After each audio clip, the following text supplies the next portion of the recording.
जय हिंद दोस्तों। Competition today के यूट्यूब चैनल में आपका स्वागत है। आज हम मूल विधि और संविधान की जो किताब है इसके बारे में चर्चा करेंगे। बच्चों के मन में उत्सुकता रहती है कि जो नया सिलेबस है इसमें जो मूल विधि का जो नया है, जो भारतीय न्याय संहिता, भारतीय दंड संहिता, इसके बारे में क्या चीज़ है क्या नहीं है, इसके बारे में उत्सुकता रहती है। तो पुराने औपनिवेशिक कानूनों को अलविदा कहते हुए हमने नए पाठ्यक्रम के अनुसार भारतीय दंड संहिता के स्थान पर भारतीय न्याय संहिता और दंड प्रक्रिया संहिता के स्थान पर भारतीय नागरिक सुरक्षा संहिता के विस्तार से शामिल किया है। चूँकि यह बदलाव नया है, इसलिए छात्रों के मन में पुराने और नए प्रावधानों को लेकर के संशय होना स्वाभाविक है। इस दुविधा को दूर करने के लिए पुस्तक में नए और पुराने कानूनों का तुलनात्मक विवरण प्रस्तुत किया गया है। यह आपको यह समझने में मदद करेगा कि कौन सी धारा बदली है, कौन सी हटाई गई है और क्या नया जोड़ा गया है। नए कानूनों के अलावा मूल विधि और संविधान की इस पुस्तक में जो नया है उसमें अन्य सभी अध्याय जैसे यातायात नियम, महिला एवं बाल संरक्षण, पर्यावरण संरक्षण जो पाठ्यक्रम में पूर्ववत है उन्हें भी पूरी प्रामाणिकता के साथ शामिल किया गया है। तो आइए, इस पुस्तक का जो है 176 पेज है और मूल्य 130 रुपया है। आपको ये पुस्तक बाज़ार में उपलब्ध है। आइए देखते हैं पुस्तक में और नए सिलेबस में क्या क्या है। भारतीय न्याय संहिता और भारतीय दंड संहिता, इसमें आज हम चर्चा करेंगे भारतीय न्याय संहिता 2023 के बारे में। सबसे पहले जानकारी लेते हैं अपराध की परिभाषा क्या है। ब्लैक स्टोन के अनुसार वह कृत्य जो सार्वजनिक विधि के विरुद्ध हो उसे करना या जिसे यह विधि करने के लिए बाध्य करे उसे करने में चूक करना अपराध कहलाता है। आइंस्टीन के अनुसार जिस कृत्य का अभियोजन क्षतिग्रस्त व्यक्ति की इच्छा पर आधारित हो उसे दीवानी क्षति कहते हैं तथा जिस अपकार को अभियोजित करने का दायित्व राजप्रभु या उसके अधीनस्थ अधिकारी पर हो उसे अपराध कहते हैं। जेम्स स्टीफन क्या कहता है, उसके अनुसार अपराध एक ऐसा कृत्य है जो विधि द्वारा निषिद्ध तथा समाज के नैतिक मनोभावों के प्रतिकूल दोनों ही होता है। केनी के अनुसार क्या है, अपराध ऐसा दोष है जिसकी अनुशक्ति दंड है और जो किसी सामान्य व्यक्ति द्वारा क्षम्य नहीं है, यदि क्षम्य है तो केवल सम्राट द्वारा। भारतीय दंड संहिता 1860 भारत के प्रथम विधि आयोग के सिफारिश पर तैयार की गई थी। प्रथम विधि आयोग वर्ष 1834 में स्थापित किया गया था, जिसके अध्यक्ष लॉर्ड मैकाले थे। लॉर्ड मैकाले ने ही भारतीय दंड संहिता की ड्राफ्टिंग किया था, तैयार किया था। भारतीय दंड संहिता में कुल 23 अध्याय थे और धाराएं 511 थी, जबकि भारतीय न्याय संहिता में कुल 20 अध्याय हैं और धाराएं कितनी हैं, 358 हैं। यहाँ से प्रश्न पूछा जा सकता है कि भारतीय न्याय संहिता में कितने अध्याय एवं कितनी धाराएं हैं, तो कितने हैं, 20 अध्याय और 358 धाराएं हैं। अब भारतीय न्याय संहिता लोकसभा से कब पास हुआ था, 20 दिसंबर को, जबकि राज्यसभा से 21 दिसंबर को पारित किया गया था। और राष्ट्रपति की इसकी स्वीकृति कब मिली थी, 25 दिसंबर को मिली थी। भारतीय न्याय संहिता 2023 संपूर्ण भारत में 1 जुलाई 2024 से प्रभावी है, केवल धारा 106(2) को छोड़ करके, जबकि भारतीय दंड संहिता 1860 भारत में 1 जनवरी 1862 से प्रभावी था। जम्मू कश्मीर में 31 अक्टूबर 2019 के पूर्व रणबीर दंड संहिता लागू थी। 31 अक्टूबर 2019 के पूर्व कौन सा संहिता लागू थी, रणबीर दंड संहिता लागू थी। उस वहाँ भारतीय दंड संहिता लागू नहीं था, रणबीर दंड संहिता लागू था। परंतु वर्तमान में यहाँ भी भारतीय न्याय संहिता 2023 लागू है। धारा 370 समाप्त होने के बाद से जो भी धारा अधिनियम हैं भारत में लागू है वो जम्मू कश्मीर में भी अब लागू है। पहले ऐसा नहीं था, पहले वहाँ के लिए दूसरे कानून थे और शेष भारत के लिए दूसरा, या कुछ कानून जो है वहाँ लागू होते थे, कुछ नहीं लागू होते थे। अब आगे क्या है, अपराध के 4 आवश्यक तत्व। कौन कौन से हैं 4 आवश्यक तत्व? पहला, अपराध करने के लिए मानव होना चाहिए, तभी तो अपराध करेगा। आपराधिक मन स्थिति या दुराशय, किसी के प्रति गलत होगा तभी तो अपराध करने के लिए वो तत्पर होगा। अगला है आपराधिक कृत, और चौथा जो है ऐसे आपराधिक कृत से मानव और समाज को क्या करना है, क्षति पहुंचाता है वो। अपराध की क्या है, 4 अवस्थाएं होती है। कौन कौन सी? एक आशय अर्थात मानसिक प्रवृत्ति, दूसरा तैयारी अर्थात उपाय, तीसरा प्रयत्न और चौथा अपराध का पूर्णयन। अब इसमें आगे क्या है, आगे है कि अपराध दुराशय या आपराधिक मन स्थिति प्रत्येक अपराध का आवश्यक तत्व है, परंतु निम्नलिखित अपराध इस सामान्य नियम के क्या है, अपवाद है। क्या क्या है?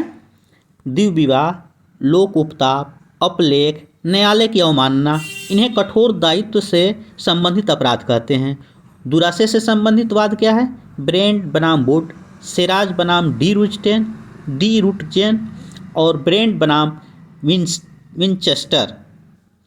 अब आगे हम लोग चर्चा करेंगे कि जो भारतीय न्याय संहिता है उसमें कौन कौन सी धाराएं जोड़ी गई है, कौन कौन जो प्रावधान है वो किया गया है भारतीय दंड संहिता से भिन्न। इससे प्रश्न पूछा जा सकता है, जैसे पूछ देगा कि निम्नलिखित में से कौन सी धारा है जो भारतीय न्याय संहिता में जोड़ी गई है, जो भारतीय दंड संहिता में नहीं थी। 4 धाराएं दे देगा, जिसमें से जो है एक धारा रहेगी जो जोड़ी हुई होगी और धाराएं होगी जो उसी को संशोधित करके किया गया है, जो भारतीय दंड संहिता से धारा भिन्न रहेगी लेकिन उसी से संबंधित रहेगी। तो कौन कौन सी जोड़ी गई है नई धाराएं? धारा 2, 3 जोड़ा गया है। इसमें क्या है प्रावधान? इसमें प्रावधान है कि बालक शब्द को परिभाषित किया गया है, और बालक से तात्पर्य क्या है, तो 18 वर्ष से कम आयु के व्यक्ति, यानी कि जो 18 वर्ष से कम उम्र का जो भी व्यक्ति होगा वो बालक की श्रेणी में आएगा। दूसरा क्या है, 48, धारा 48 जोड़ा गया है। धारा 48 में क्या है, भारत के बाहर किए गए अपराध का दुष्प्रेषण अर्थात साइबर अपराध, आतंकवाद से संबंधित अपराध व अन्य आर्थिक अपराध को ध्यान में रख करके जो करता है भारत के बाहर अपराध, उसी को इसमें शामिल किया गया है। अगला है धारा 69। धारा 69 में क्या है, प्रवंचनापूर्ण साधनों अर्थात शादी का झांसा, नौकरी, प्रमोशन आदि का झांसा दे करके का प्रयोग करके मैथुन कारित करना जो बलात्कार के अपराध में न आता हो, इसके लिए क्या है, 10 वर्ष के सजा और जुर्माना दोनों है। धारा 95, अपराध कारित करने के लिए बालों को नियोजित करना। क्या है, अपराध कारित करने के लिए बालों को उसमें लगाना, उस कार्य के लिए बालों को लगाना। इसमें क्या है, सज़ा जो है न्यूनतम 3 वर्ष का है जो 10 वर्ष तक हो सकता है, और जुर्माना यदि वह अपराध कारित किया जाता है तो उस अपराध के लिए प्रावधानित दंड से भी ऐसे दंडित किया जाएगा मानो उसने स्वयं अपराध किया हो। किसने? जिस व्यक्ति ने बालक को नियोजित किया है उसमें, तो उसको सज़ा होगी। अगला क्या है, धारा 103(2) है। इसमें क्या है, मॉब लिंचिंग। पहले जो था उसमें मॉब लिंचिंग का प्रावधान नहीं था आईपीसी में, लेकिन इसमें जो है भारतीय बीएनएस में मॉब लिंचिंग का प्रावधान किया गया है। इसमें क्या है कि 5 या 5 से अधिक व्यक्तियों का कोई समूह मिलकर मूल वंश, जात या समुदाय, लिंग, जन्म स्थान, भाषा, व्यक्तिगत विश्वास या किसी अन्य समरूप आधार पर हत्या कारित करता है, तो ऐसे समूह का प्रत्येक सदस्य, किनको, जो 5 या 5 से अधिक व्यक्तियों के जो समूह मिलकर के जो करता है, ये धर्म, जात, इसके आधार पर किसी व्यक्ति को प्रताड़ित करता है और उसकी हत्या हो जाती है, मर जाता है, तो उसके लिए क्या किया जाता है, समूह के प्रत्येक सदस्य को, अर्थात जितने भी सदस्य हैं उस समूह में, सभी सदस्यों को मृत्यु या आजीवन कारावास या जुर्माना से दंडित होगा। धारा 117(4) में क्या है प्रावधान? इसमें है कि मॉब लिंचिंग में घोर उपहति होने पर, क्या है, मॉब लिंचिंग में घोर उपहत होने पर 7 वर्ष तक की सज़ा और जुर्माना। अगला जोड़ा गया है धारा 106(2). इसमें क्या है, हिट एंड रन केस। इसमें क्या है, 10 वर्ष तक की सज़ा और जुर्माना। इसमें क्या है कि जो कोई भी व्यक्ति उतावलेपन या उपेक्षापूर्ण चालन से किसी व्यक्ति की मृत्यु कारित करेगा, अर्थात जो लापरवाही से जो गाड़ी चलाते हैं उतावलेपन में, उससे अगर किसी व्यक्ति की मृत्यु हो जाती है जो आपराधिक मानव वध की कोटि में नहीं आता है और घटना के तत्काल पश्चात इसे पुलिस अधिकारी या मजिस्ट्रेट को रिपोर्ट किए बिना निकलकर भागेगा, किसी भी भांति के ऐसी अवधि के कारावास से जो 10 वर्ष तक हो सकेगा दंडित किया जाएगा और जुर्माने के भी दायी होगा। अगला धारा जो जोड़ा गया है वो 111 है। इसमें क्या है, संगठित अपराध। संगठित अपराध से क्या है कि यदि संगठित अपराध के परिणाम में किसी व्यक्ति की मृत्यु हो जाती है तो सज़ा मृत्यु या आजीवन कारावास और जुर्माना जो 10 लाख से कम नहीं होगा। अन्य स्थिति में सज़ा क्या होगा, न्यूनतम 5 वर्ष जो आजीवन कारावास तक हो सकता है और जुर्माना जो 5 लाख से कम नहीं होगा। संगठित अपराध सिंडिकेट से 2 या अधिक व्यक्तियों का समूह अभिप्रेरित है। इससे क्या है, 2 या अधिक व्यक्तियों का जो समूह होगा वो संगठित अपराध सिंडिकेट से संबंधित है, जो एक सिंडिकेट या टोली के रूप में या तो अकेले या सामूहिक रूप से कृत्य करते हुए किसी सतत विधि क्रियाकलाप में लिप्त हैं। संगठित अपराध में निम्न अपराध सम्मिलित है, जैसे व्यभिचार, डकैती, संविदा पर हत्या करना, आपराधिक आर्थिक अपराध, फिरौती के लिए मानव दुर्व्यापार शामिल है। सतत विधि विरुद्ध क्रियाकलाप से विधि द्वारा प्रतिषिद्ध कृत्य अभिप्रेरित हैं, जो 3 या अधिक वर्ष के कारावास से दंडनीय संज्ञेय अपराध है, जो किसी व्यक्ति द्वारा अकेले या संयुक्त रूप से संगठित अपराध के संबंध में आरोप पत्र 10 वर्ष की पूर्ववर्ती अवधि के भीतर सक्षम न्यायालय में दाखिल किए गए हैं, जिस पर न्यायालय द्वारा संज्ञान लिया गया है। अगला जो है धारा 112 संगठित तुच्छ अपराध। सजा न्यूनतम क्या है, 1 वर्ष जो 7 वर्ष तक हो सकेगी और जुर्माना।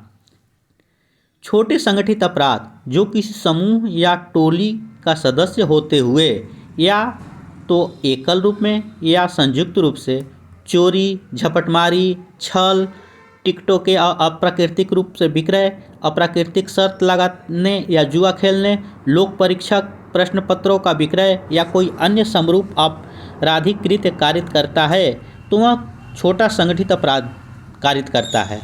धारा 113 इसमें क्या है, आतंकवाद को जोड़ा गया है। जो कोई, इसमें क्या है, आतंकवाद को जोड़ा गया है, जिसमें क्या वो है कि जो कोई भी व्यक्ति अगर भारत की एकता, अखंडता, संप्रभुता, सुरक्षा या आर्थिक सुरक्षा को संकट में डालने या ऐसी संभावना के आशय से या आतंक फैलाने के आशय से बमों को या विस्फोटकों इत्यादि का उपयोग करके ऐसा कोई कार्य करता है जिससे किसी व्यक्ति की मृत्यु या क्षति या संपत्ति इत्यादि की क्षति कारित करता है, तो इसके लिए क्या है, ऐसे अपराध के परिणाम में किसी व्यक्ति की मृत्यु हो जाती है तो मृत्यु या आजीवन कारावास क्या है सजा का प्रावधान, मृत्यु या आजीवन कारावास और जुर्माना। अन्य स्थिति में क्या है, न्यूनतम 5 वर्ष जो आजीवन कारावास तक हो सकती है और जुर्माना भी हो सकता है। अगला है धारा 152। धारा 152 में क्या है, जो कोई संप्रभुता, एकता और अखंडता को प्रभावित करने वाले कार्य जो कोई प्रयोजनपूर्वक या जानबूझकर बोले गए या लिखे गए शब्दों या दृश्य रूपण या इलेक्ट्रॉनिक माध्यम से या अन्यथा अलगाव या सशस्त्र विद्रोह या विध्वंसक क्रियाकलापों को करता है या प्रयास करता है जिससे भारत की संप्रभुता, एकता और अखंडता को खतरे में डालता है, उसके लिए क्या है सजा का प्रावधान, आजीवन कारावास या 7 वर्ष तक की सजा और जुर्माना। अगला है धारा 226। धारा 226 में क्या है, किसी लोक सेवक को विवश करने या विधि पूर्ण शक्ति का प्रयोग करने से रोकने के लिए आत्महत्या का प्रयास। इसमें क्या है, अगर कोई व्यक्ति कहता है कि ये कार्य करेंगे तो हम आत्महत्या कर लेंगे, अर्थात उस लोक सेवक को विवश करता है कि आप ये कार्य मत कीजिए, तो वैसी स्थिति में क्या है, 1 वर्ष तक की सजा या जुर्माना या दोनों या सामुदायिक सेवा से दंडनीय होगा। विधि विरुद्ध शक्ति के प्रयोग करने से विरत रहने के लिए आत्महत्या का प्रयास। यदि क्या है, आईपीसी की धारा 309 को नवीन संहिता में समाप्त कर दिया गया है, किंतु कतिपय व्यक्ति लोक सेवकों से अपनी अनुचित मांगों को मनवाने के लिए आत्महत्या का प्रयत्न करते हैं, जिससे डर करके सरकारी सेवक अनुचित मांगों को मान ले। अतः इस कृत्य को रोकने के लिए इस नवीन धारा को जोड़ा गया है। अब धारा 303(2) का परंतुक जोड़ा गया है। इसमें क्या प्रावधान है, भारतीय न्याय संहिता के परंतुक में प्रावधान क्या किया गया है कि जहां चोरी की गई संपत्ति का मूल्य 5,000 रुपया से कम है और पहली बार व्यक्ति क्या है, दोष सिद्ध किया गया है, तो चोरी की गई संपत्ति के वापस करने पर या संपत्ति के प्रत्यावर्तित करने पर उसे सामुदायिक सेवा से क्या किया जाएगा, दंडित किया जाएगा। धारा 304, इसमें स्नेचिंग का जो है प्रावधान है। इसमें क्या है, 3 वर्ष तक की सज़ा या जुर्माना। इसमें क्या है, झपटमारी क्या है, एक चोरी झपटमारी है। यदि चोरी करने के लिए अपराधी अचानक या शीघ्रता से या बलपूर्वक किसी व्यक्ति से या उसके कब्जे में किसी जंगम संपत्ति को अधिग्रहण कर लेता है या प्राप्त कर लेता है या छीन लेता है या ले लेता है, तो इसको क्या है, स्नेचिंग। जो कोई झपटमारी करेगा वह दोनों में से किसी भांति के कारावास से, जिसकी अवधि 3 वर्ष तक हो सकेगी, दंडित किया जाएगा और जुर्माने के लिए भी क्या होगा, दायी होगा। अगला है धारा 324(3) उपखंड 3 इसमें क्या है, रिश्ती द्वारा सरकारी या स्थानीय प्राधिकरण की संपत्ति सहित किसी संपत्ति की हानि या क्षति। इसमें क्या है, 1 वर्ष तक के दोनों में से किसी भांति के कारावास या जुर्माना या दोनों। धारा 324 उपखंड 5, रिश्ती द्वारा 1 लाख रुपया या उससे अधिक की राशि की हानि या नुकसान पर क्या है, 5 वर्ष तक के दोनों भांति के कारावास या जुर्माना या दोनों। अब अंतिम जो जोड़ा गया है इसमें धारा वो 358 है। वो क्या है, निरसन और व्यावृत्ति। आज इतना ही, अगले दिन इससे आगे के जो है वो क्लास होगा। जय हिंद।